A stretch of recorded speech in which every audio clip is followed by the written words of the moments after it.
Next topic ਹੈ electric potential due to a point charge. ਇਸ ਤੋਂ ਪਹਿਲਾਂ ਵੀ ਅਸੀਂ ਇਲੈਕਟ੍ਰਿਕ ਪੋਟੈਂਸ਼ੀਅਲ ਜੋ ਹੈ ਕਰ ਚੁੱਕੇ ਆ, ਪਰ ਉਸ ਕਨਸੈਪਟ ਦੇ ਅੰਦਰ ਅਸੀਂ ਇਸ ਐਕਸਪ੍ਰੈਸ਼ਨ ਦੀ ਫਾਰਮ 'ਚ ਆਨਸਰ ਨਿਕਾਲਿਆ ਸੀ। ਹੁਣ ਜੋ ਹੈ ਅਸੀਂ ਇਸ ਆਰਟੀਕਲ ਦੇ ਅੰਦਰ ਜੋ ਅਸੀਂ ਜ਼ਿਆਦਾਤਰ ਇਲੈਕਟ੍ਰਿਕ ਪੋਟੈਂਸ਼ੀਅਲ ਦਾ ਐਕਸਪ੍ਰੈਸ਼ਨ ਯੂਜ਼ ਕਰਨਾ ਹੈ ਉਹ ਫਾਈਂਡ ਆਊਟ ਕਰਨਾ ਹੈ। ਸਟਾਰਟਿੰਗ 'ਚ ਅਸੀਂ ਉਹੀ ਸੇਮ ਡੈਫੀਨੇਸ਼ਨ ਜੋ ਪਿਛਲੇ ਆਰਟੀਕਲਸ 'ਚ ਕੀਤੀ ਹੋਈ ਹੈ ਇਲੈਕਟ੍ਰਿਕ ਪੋਟੈਂਸ਼ੀਅਲ ਦੀ ਉਹ ਲਿਖਾਂਗੇ, ਔਰ ਇਸ ਡੈਫੀਨੇਸ਼ਨ ਨੂੰ ਫਿਰ ਤੋਂ ਅਸੀਂ ਸਮਝਣ ਦੇ ਲਈ ਹੁਣ 1 ਡਾਇਮੈਂਸ਼ਨਲ ਜੋ ਹੈ ਡਾਇਗਰਾਮ ਦੀ ਹੈਲਪ ਲਵਾਂਗੇ। ਪਿਛਲੇ ਕੇਸ 'ਚ ਅਸੀਂ 3 ਡਾਇਮੈਂਸ਼ਨਲ ਬਣਾਈ ਸੀ, ਔਰ ਇੱਕ ਚੀਜ਼ ਤਾਂ ਕਲੀਅਰ ਸੀ ਪਿਛਲੇ ਟੌਪਿਕਸ ਦੇ ਅੰਦਰ ਕਿ ਇੱਕ ਅਸੀਂ ਪੜ੍ਹਦੇ ਪਏ ਹਾਂ ਇਲੈਕਟ੍ਰਿਕ ਪੋਟੈਂਸ਼ੀਅਲ ਡਿਫਰੈਂਸ, ਠੀਕ ਹੈ, ਔਰ ਦੂਸਰਾ ਅਸੀਂ ਕਾਹਦੇ ਉੱਪਰ ਫੋਕਸ ਕਰ ਰਹੇ ਹਾਂ, ਡਿਫਰੈਂਸ ਨਹੀਂ, ਇਕੱਲਾ ਪੋਟੈਂਸ਼ੀਅਲ। ਇੱਕ ਚੀਜ਼ ਮੈਂ ਆਲਰੇਡੀ ਦੱਸ ਚੁੱਕੀ ਹਾਂ ਕਿ ਡਿਫਰੈਂਸ ਹਮੇਸ਼ਾ 2 ਪੁਆਇੰਟਸ ਦੇ ਵਿੱਚ ਹੈ ਔਰ ਪੋਟੈਂਸ਼ੀਅਲ ਹਮੇਸ਼ਾ ਐਟ ਅ ਪੁਆਇੰਟ ਹੈ, ਠੀਕ। ਹੁਣ ਦੇਖੋ ਜ਼ਰਾ ਇਹਦੇ ਅੰਦਰ ਅਸੀਂ ਕੀ ਕਰਾਂਗੇ, ਇਹਨਾਂ ਦੋਨਾਂ 'ਚ ਫ਼ਰਕ ਪਹਿਲੇ ਤੇ ਸਾਨੂੰ ਕਲੀਅਰ ਹੈ। ਪੋਟੈਂਸ਼ੀਅਲ ਡਿਫਰੈਂਸ 'ਚ 2 points A and B consider ਕੀਤੇ ਹੋਏ ਆ, ਔਰ ਪੋਟੈਂਸ਼ੀਅਲ ਦੇ ਕੇਸ 'ਚ ਅਸੀਂ ਇੱਕ ਪੁਆਇੰਟ ਨੂੰ ਕੀ ਕੰਸੀਡਰ ਕਰਦੇ ਹਾਂ, ਇਨਫਿਨਿਟੀ। ਦੂਸਰਾ ਪੁਆਇੰਟ ਚਾਹੇ A ਕਹਿ ਦਿਓ ਚਾਹੇ B, ਮਤਲਬ ਕਹਿਣ ਦਾ ਪੋਟੈਂਸ਼ੀਅਲ ਡਿਫਰੈਂਸ ਦੇ ਕੇਸ 'ਚ ਅਸੀਂ ਕੀ ਕੀਤਾ ਸੀ, ਚਾਰਜ ਨੂੰ ਮੂਵ ਕਰਵਾਤਾ ਸੀਗਾ, ਚਾਹੇ A ਤੋਂ B ਕਹਿ ਦਿਓ ਚਾਹੇ B to A ਕਹਿ ਦਿਓ, ਠੀਕ ਹੈ। ਪਰ ਪੋਟੈਂਸ਼ੀਅਲ ਦੇ ਕੇਸ 'ਚ ਚਾਰਜ ਨੂੰ ਕਿੱਥੋਂ ਕਿੱਥੇ ਮੂਵ ਕਰਵਾਉਣਾ ਹੈ, infinity to some point, maybe this is A point ਔਰ B ਜਾਂ C, ਜੋ ਮਰਜ਼ੀ ਡਿਨੋਟ ਕਰ ਸਕਦੇ ਹਾਂ, ਠੀਕ ਹੈ। ਹੁਣ ਉਹ ਪਹਿਲੇ ਡਾਇਗਰਾਮ ਇੱਥੇ ਬਣਾਉਂਦੇ ਆ। ਡਾਇਗਰਾਮ 'ਚ ਕੀ ਕਰਨਾ ਹੈ, ਹੁਣ 1 ਡਾਇਮੈਂਸ਼ਨਲ 'ਚ ਇੱਕ ਓਰੀਜਨ ਤੇ ਕਿਹੜਾ ਚਾਰਜ ਹੋਏਗਾ, plus Q charge, source charge, ਠੀਕ ਹੈ। ਇੱਕ ਪੁਆਇੰਟ ਨੂੰ ਅਸੀਂ A ਜਾਂ B ਜੋ ਮਰਜ਼ੀ ਮੰਨ ਕੇ ਚੱਲਦੇ ਹਾਂ, ਔਰ ਦੂਸਰਾ ਪੁਆਇੰਟ ਕੀ ਹੋਏਗਾ ਸਾਡੇ ਕੋਲ, ਇਨਫਿਨਿਟੀ। ਇਨਫਿਨਿਟੀ ਜੋ ਹੈ ਬਹੁਤ ਦੂਰ ਹੈ ਤਾਂ ਅਸੀਂ ਡੋਟਡ ਲਾਈਨ ਦੇ ਨਾਲ ਅਸੀਂ ਇਹਨੂੰ ਦਿਖਾ ਦਿੱਤਾ, ਔਰ ਦੂਸਰੇ ਪੁਆਇੰਟ ਨੂੰ ਸਪੋਜ਼ ਮੈਂ B ਕੰਸੀਡਰ ਕਰ ਦਿੱਤਾ। A ਦੇ ਨਾਲ ਲਿਖਣਾ ਹੈ ਤਾਂ A ਨਾਲ ਵੀ ਲਿਖ ਸਕਦੇ ਹਾਂ, ਠੀਕ। ਹੋਰ ਇਸ ਤੋਂ ਬਾਅਦ ਕੀ ਕਰਨਾ ਹੈ, 2 ਪੁਆਇੰਟਸ ਹੋਰ ਲੈ ਕੇ ਚੱਲਨੇ हैं, ਇੱਕ ਹੈ P ਦੂਸਰਾ ਹੈ Q, ਠੀਕ। ਔਰ ਅਸੀਂ ਮੂਵ ਕਿੱਥੋਂ ਕਰਵਾਉਣਾ ਹੈ ਚਾਰਜ ਨੂੰ, ਜੋ ਕਿੱਥੇ ਪਿਆ ਹੋਇਆ ਇਨਫਿਨਿਟੀ ਤੇ, ਇਨਫਿਨਿਟੀ ਤੋਂ ਕਿੱਥੇ ਆਏਗਾ P ਪੁਆਇੰਟ ਤੇ, ਫਿਰ Q ਪੁਆਇੰਟ ਤੇ, ਫਿਰ B ਪੁਆਇੰਟ ਤੇ, ਠੀਕ ਹੈ ਜੀ।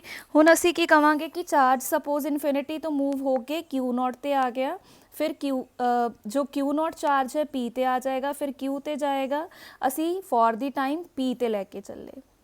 डिस्प्लेसमेंट वेक्टर किस डायरेक्शन से हो जाएगा, from P to Q, this is DL vector. हुण इस तो बाद होर की चीज़ां असीं लैके चलनियां है, डिस्टेंसिस।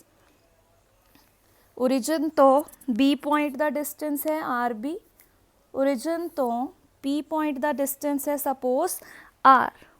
हुण इलैक्ट्रिक फील्ड किस डायरेक्शन से आएगा, प्लस Q चार्ज तो हमेशा की हुंदा है आउटवर्ड डायरेक्शन से असी ड्रॉ कर दिता, और इलैक्ट्रिक फील्ड के कारण जो इलैक्ट्रोस्टैटिक फोर्स आएगी ओदी डायरेक्शन भी सेम आएगी। E लगा दिता बेस च टू शो कि ये इलैक्ट्रोस्टैटिक फोर्स है ड्यू टू इलैक्ट्रिक फील्ड। हुण जो चार्ज है उन्होंने कित्थों कित्थे मूव करवाना है, उल्टी डायरेक्शन च। इलैक्ट्रिक फील्ड अगर इस डायरेक्शन से है, चार्ज कित्थों उल्टी डायरेक्शन से, from infinity to B point, तो फोर्स केड़ी डायरेक्शन से लगानी पेगी, इन दिस डायरेक्शन। और उस फोर्स नूं असीं F वैक्टर लिख दिता, की लिखांगे माइनस। हुण देखो फोर्स कादे उपर लग रही है, टेस्ट चार्ज के उपर, इत्थे Q0 लिखांगे, Q0 E वैक्टर, और माइनस क्यों लगाया, क्योंकि इलैक्ट्रिक फील्ड वाली फोर्स दे ऑपोजिट है, तो माइनस दे नाल असी उस चीज़ नूं शो कर रहे हैं, ठीक है जी। हुण देखो डायग्राम नूं देख के अगर असी फिर तो दोबारा डेफिनेशन नूं समझिए तो की है, इलैक्ट्रोस्टैटिक पोटेंशियल हमेशा कित्थे होएगा, एट अ पॉइंट। कादे च हो रहा है सारा कुछ, इलैक्ट्रिक फील्ड, वो इलैक्ट्रिक फील्ड केदे कारण है, इस सोर्स चार्ज के कारण।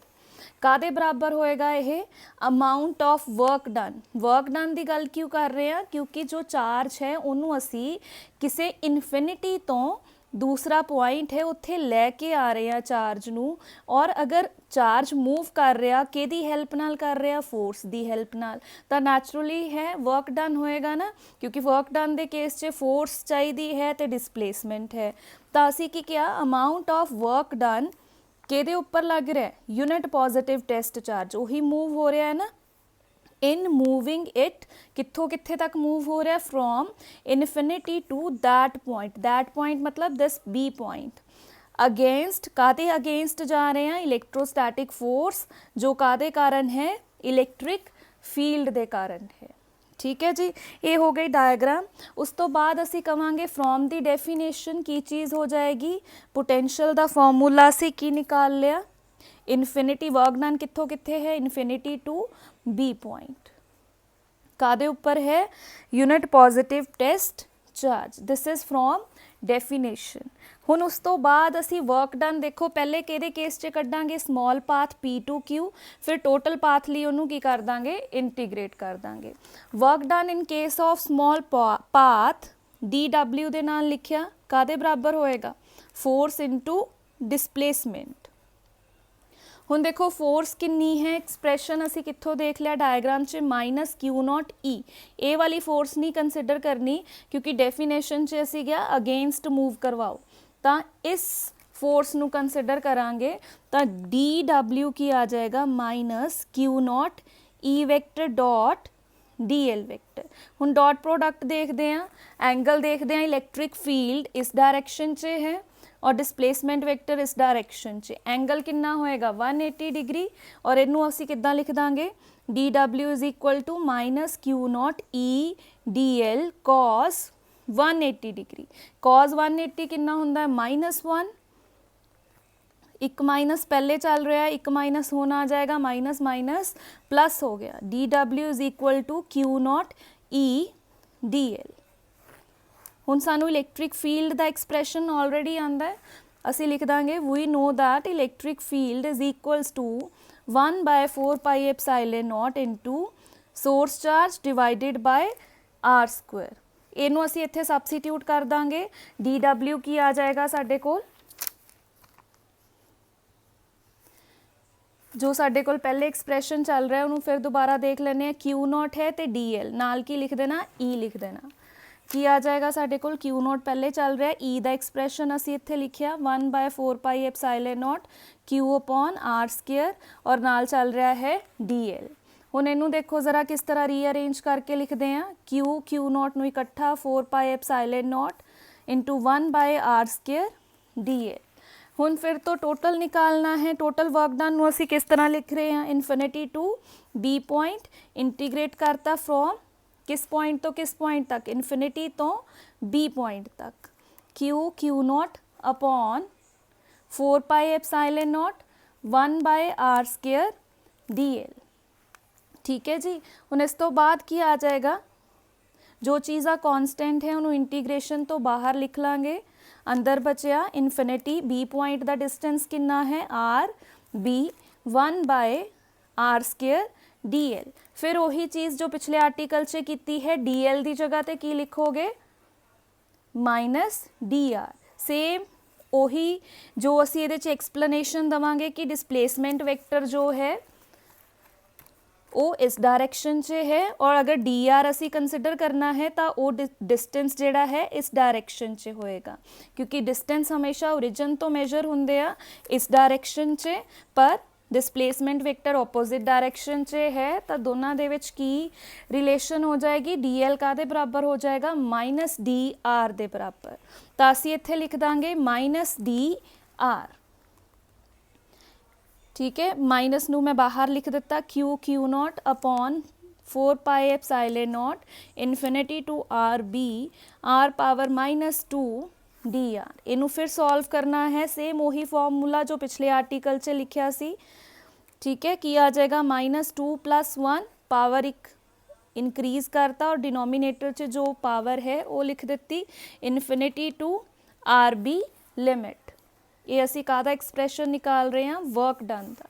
फिर की लिख देंगे, इनू सिंपल फॉर्म से लिखना है, थोड़ा जा सॉल्व कर दिता अगे, इनू सॉल्व करन तो बाद इत्थे आ जाएगा -1/r इनफिनिटी टू RB। एक माइनस ए है, माइनस माइनस की हो जाएगा प्लस हो जाएगा, की आ गया Q0 अपॉन 4πε0, लिमिट्स पुट कर देंगे 1/RB माइनस 1/∞। 1/∞ की हुंदा है साडे कोल 0, 1/∞ का आंसर की है 0, ਤਾਂ ਕੀ ਆਂਸਰ ਆ ਗਿਆ W infinity B Q naught 4 pi epsilon naught into 1 by R B. ठीक, इस Q नॉट नू इस साइड ते लैके चलते हैं, डिनोमीनेटर च आ जाएगा, कादे बराबर हो गया 1 by 4 pi epsilon naught Q upon R B. ठीक है जी, हुण इस तो बाद असी कवांगे कि W infinity B upon Q not, इनू असी की लिख सकते हैं, VB लिख सकते हैं, तो असी इत्थे की पुट कर देंगे VB।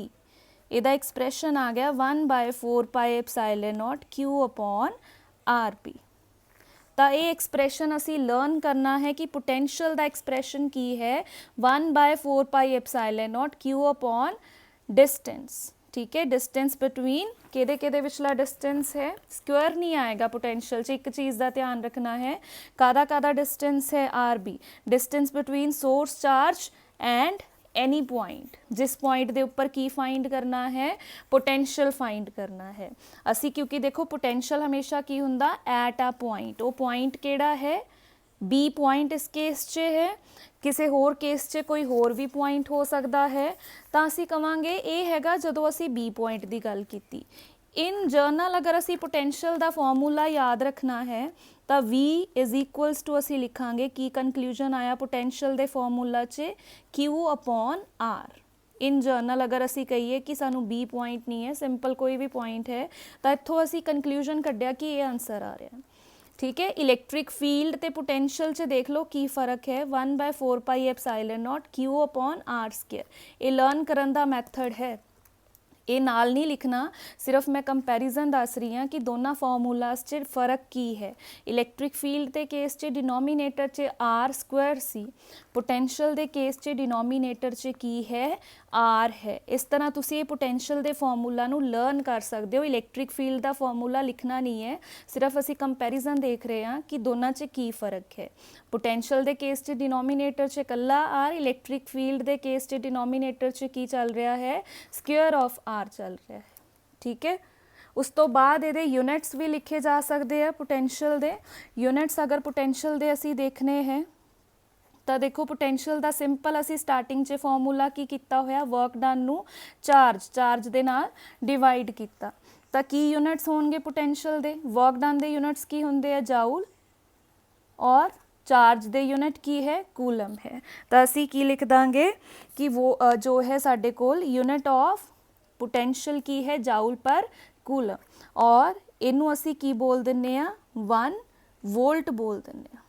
ठीक है, चाहे लिख दो जाउल पर कूलम, और जाउल पर कूलम नू असी की बोलते हैं 1 वोल्ट बोलते हैं। ठीक है जी।